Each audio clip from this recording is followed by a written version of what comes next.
Hello everyone, welcome back to my channel. तो आज के इस वीडियो में हम डिस्कस करेंगे कि आप कैसे एक लीगल ट्रांसलेटर बन सकते हैं एंड लीगल ट्रांसलेटर कौन होते हैं ये भी हम अपने आज के इस वीडियो में डिस्कस करेंगे। क्वालिफिकेशन क्या होती है, सैलरी क्या होती है, सारी चीज़ें हम अपने आज के इस वीडियो में डिस्कस करेंगे। तो चलिए शुरू करते हैं।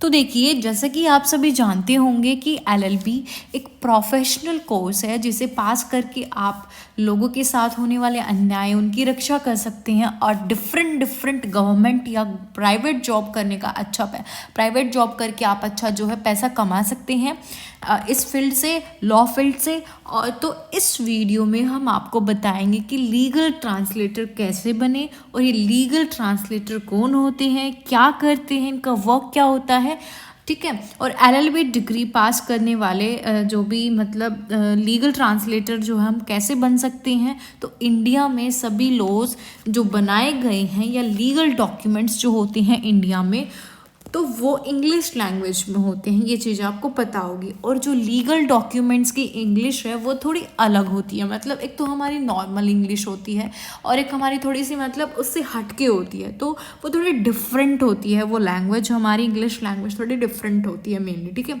और जो लीगल डॉक्यूमेंट्स की इंग्लिश है वो थोड़ी अलग होती है, ये चीज़ आपको पता होगी। और भारत के सभी हाई कोर्ट्स या सुप्रीम कोर्ट्स में सभी प्रकार के जो ऑर्डर्स हैं, जो जजमेंट्स हैं, ऑर्डर्स हैं, वो सभी इंग्लिश लैंग्वेज में ही दिए जाते हैं।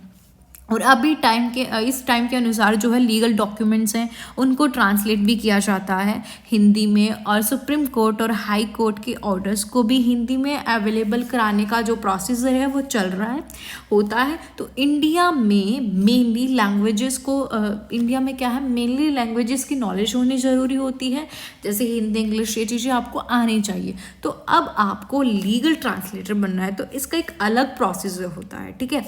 भारत के सभी हाई कोर्ट्स में जो कार्य हैं वो मतलब जो काम है वो हिंदी एंड इंग्लिश दोनों लैंग्वेजेस में होना शुरू हो गई हैं।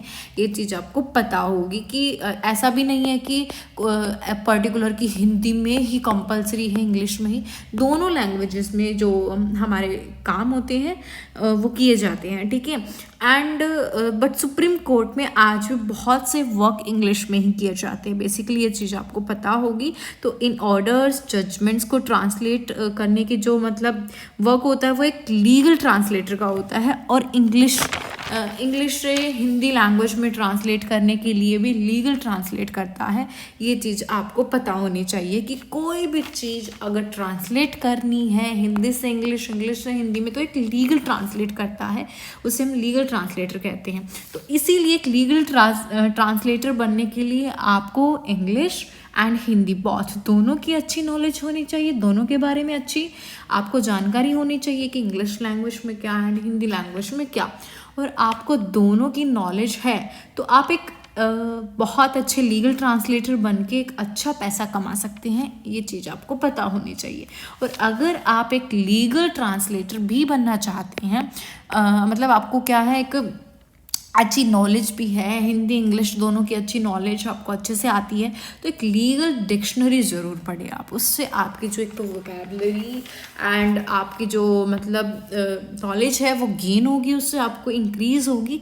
लीगल डिक्शनरी जो है आप ज़रूर पढ़ें, बहुत इंपॉर्टेंट चीज़ है। तो लीगल ट्रांसलेटर जजमेंट की जॉब की vacancies high court, supreme court और डिस्ट्रिक्ट कोर्ट से हर साल निकलती हैं।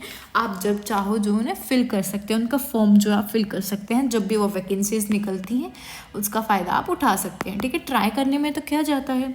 और इसकी salary may be approx, I am not sure, 40,000 to 50,000, 80,000 something ऐसे कुछ होती है, मैं श्योर नहीं हूँ, बट इसके अराउंड होती है। तो मतलब अच्छी है सैलरी भी एंड आपकी नॉलेज भी इसमें देखी जाती है कि कितने। एंड क्वालिफिकेशन देखते हैं, क्वालिफिकेशन क्या है गाइस।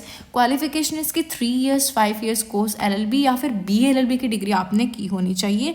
या तो आप एलएलबी डिग्री से पास हुए हो या फिर BA-LLB की डिग्री आपने की हो। तो बेसिकली ये था एक छोटा सा प्रोसीजर कि आप कैसे एक लीगल ट्रांसलेटर बन सकते हैं। लीगल ट्रांसलेटर कौन होते हैं, जो ट्रांसलेट करते हैं हिंदी से इंग्लिश, इंग्लिश से हिंदी। और आपको क्या है, लीगल डिक्शनरी जो है मैं प्रेफर करूँगी कि आप जो है डेली लीगल डिक्शनरी को पढ़े अगर आपको इस फील्ड में जाना है। बेसिकली वैसे भी अच्छी होती है लीगल डिक्शनरी तो पढ़ना, उससे आपको नए नए वर्ड सीखने को मिलते हैं एंड आपकी प्रैक्टिस होती है, ठीक है। तो ये थी हमारी एक छोटी सी video how to become legal translator. Hope so आपको वीडियो हेल्पफुल लगी होगी। अगर आपको वीडियो हेल्पफुल लगी then please do like, share and subscribe our channel for more videos. Thank